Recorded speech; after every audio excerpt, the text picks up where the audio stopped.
성령님 좋은 아침입니다. 이 시간 성령님을 초청합니다. 오늘도 내 안에 오셔서 하나님을 기쁘시게 드릴 것을 소원하게 해주세요. 오늘 말씀을 통해 구체적으로 무엇을 해야 할지를 깨닫게 해주세요.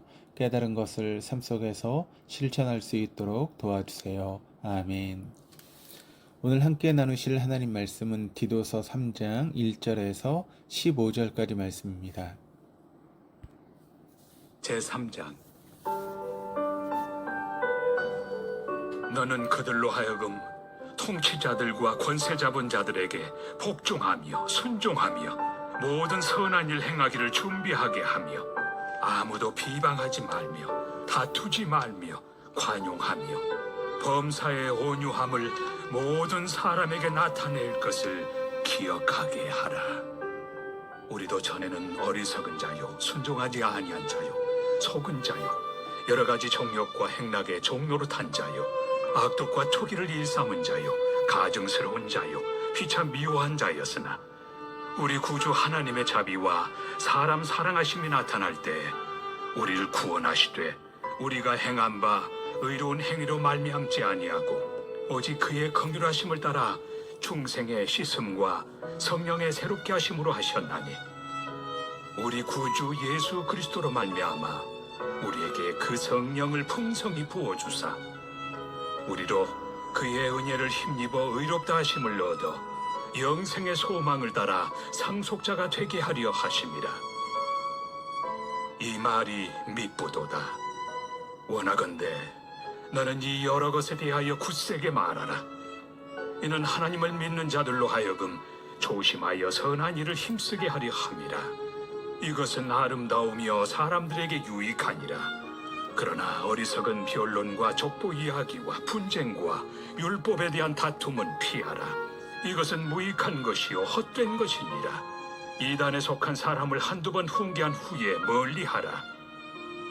이러한 사람은 내가 아는 바와 같이 부패하여 스스로 정죄한 자로서 죄를 짓느니라. 내가 아데마나 두기고를 내게 보내리니 그때 내가 급히 니고볼리로 내게 오라. 내가 거기서 겨울을 지내기로 작정하였노라.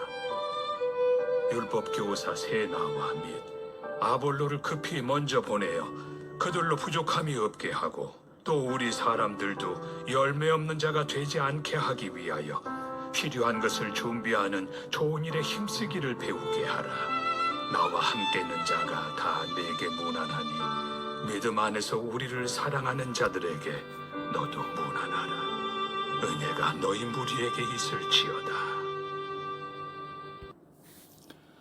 사도 바울은 그레데에서 목회하고 있는 디도에게 보냈던 서신인 디도서의 마지막 장인 3장에서 통치자와 권세 잡은 자들에게 대한 자세, 또 하나님의 은혜로 구원받은 자의 선한 행실, 그리고 마지막으로 마무리 인사를 하고 있습니다. 디도서는 하나님의 은혜로 구원받은 자들의 선한 행실의 중요성을 말씀해주고 있습니다. 1장에서는 장로와 감독의 자격에 대해서 언급하고 있는데 장로와 감독이 될 만한 사람들의 선한 행실이 어떠해야 되는지를 말씀해주고 있습니다. 또 2장에서는 교회 내에 늙은 남녀들과 젊은 남녀들의 자세를 말해주고 있는데 이것 또한 그리스도인으로서 연령에 따라 요구되는 선한 행실을 말씀해주고 있습니다. 그리고 3장에서도 선한 행실을 강조하고 있는데 그리스도인의 선한 행실은 중요하며 아름다우며 유익하다라고 말씀하고 있습니다. 8절입니다. 이 말이 미쁘도다. 원하건대 너는 이 여러 것에 대하여 굳세게 말하라. 이는 하나님을 믿는 자들로 하여금 조심하여 선한 일을 힘쓰게 하려 함이라. 이것은 아름다우며 사람들에게 유익하니라. 여기에 선한 일을 힘쓰게 하려 함이라 라고 했는데 구원받은 자들이 선한 일을 힘쓰도록 하기 위해서 목회자인 디도가 해야 될 것이 있습니다. 사도 바울이 그레데에서 목회하는 디도에게 요구하는 것은 이 여러 것에 대하여 굳세게 말하는 것입니다. 목회자에게 필요한 것은 강하게 선포하는 일입니다. 구체적으로 사도 바울이 요구하는 이 여러 것이란 4절에서 7절까지 언급한 내용입니다. 4절에서는 하나님의 자비와 사랑을 말하고 있으며 5절에서는 구원의 은혜성과 중생과 성령의 새롭게 함을 말하고 있으며 6절에서는 예수 그리스도를 통하여 성령 받음을 말하고 있으며 7절에서는 칭의와 양자됨을 말하고 있습니다. 이 모든 것들이 구원의 핵심 내용입니다. 그러니까 사도 바울이 목회자 디도에게 강력하게 요구하는 것은 목회에서 선포할 가장 중요한 내용이 바로 하나님의 구원 사역이다라고 하는 것입니다. 하나님께서 어떻게 죄인된 인간을 구원해 내셨는지를 굳세게 말하라, 선포하라고 하는 것입니다. 하나님의 구원 사역이 중요하기에 사도 바울은 이것을 아름다우며 사람들에게 유익하다라고 말하였습니다. 목회자가 이 복음의 핵심이라고 할 수 있는 하나님의 구원 사역을 강하게 선포할 때 구원받은 자들인 교인들이 자신의 행실을 조심하게 되어 선한 일에 힘쓰게 된다는 말씀입니다. 즉 성도는 복음의 핵심인 하나님의 구원 사역을 바로 알면 선한 행실을 하게 된다는 말씀입니다. 달리 말하면 교인들이 선한 행실을 못하는 이유는 복음의 핵심인 하나님의 구원 사역을 제대로 알지 못하기 때문입니다.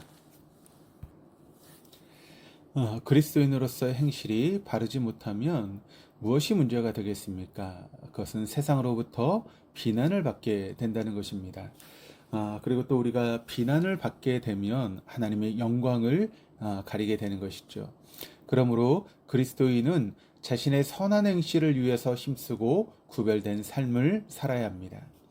믿지 않는 사람들이 우리를 보고 당신은 교회 다니는 사람이죠 라고 하는 말을 들어야 되지 않겠습니까?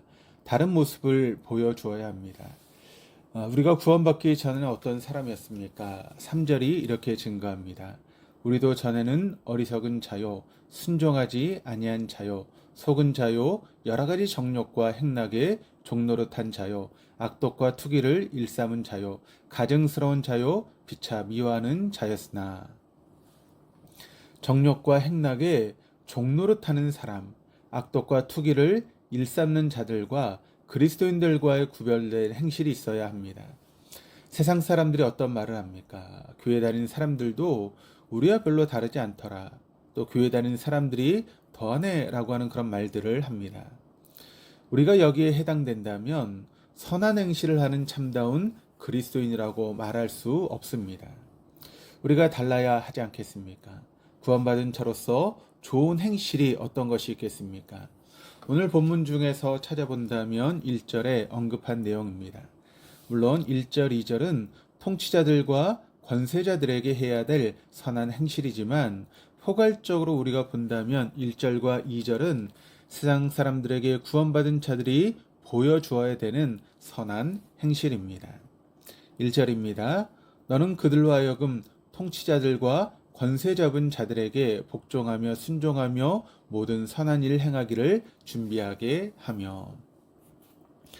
우리의 행실은 자신의 신념이나 가치관에 의해서 표출되어야 할 것이 아니라 자신의 행실이 어떤 결과를 가져올지를 고려하여 하나님의 영광과 교회의 거룩성에 손상이 가지 않도록 표출되어야 합니다. 2절에는 구원받은 자에 필요한 행실로 아무도 비방하지 말라고 말씀합니다. 다투지 말라고 말씀합니다. 관용하라고 우리에게 말씀하고 있습니다.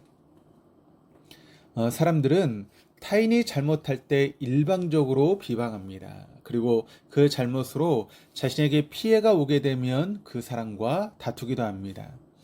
일반인이라면 타인의 허물과 과오를 두고 그를 비방하거나 다투는 것은 어떻게 보면 당연하다라고 할 수 있습니다. 하지만 구원받은 우리 그리스도인들이라면 그런 처지에 놓였을 때 비방할 내용이 있더라도 참고 다툴 일이 있어도 용서하게 된다면 그것이 바로 선한 행실이 되는 것입니다. 그래서 2절에 관용하라고 말씀합니다. 나에게 피해를 준 사람에게 관용을 베푸는 것이 곧 착한 행실입니다. 그리고 2절 하반절에 범사의 온유함을 모든 사람에게 나타내라고 말씀합니다. 우리 구원받은 자들은 모든 일에 온유함을 드러내어 모든 사람들에게 착한 행실을 보여주어야 합니다. 그리스도인이라면 그리스도를 닮아야 합니다. 예수님께서 스스로 말씀하시기를 마태복음 11장 29절에 나는 마음이 온유한 자라고 말씀하셨으며, 또 민수기 12장 3절 말씀을 보시면 모세는 온유함이 지면의 모든 사람보다 더했다라고 기록을 합니다.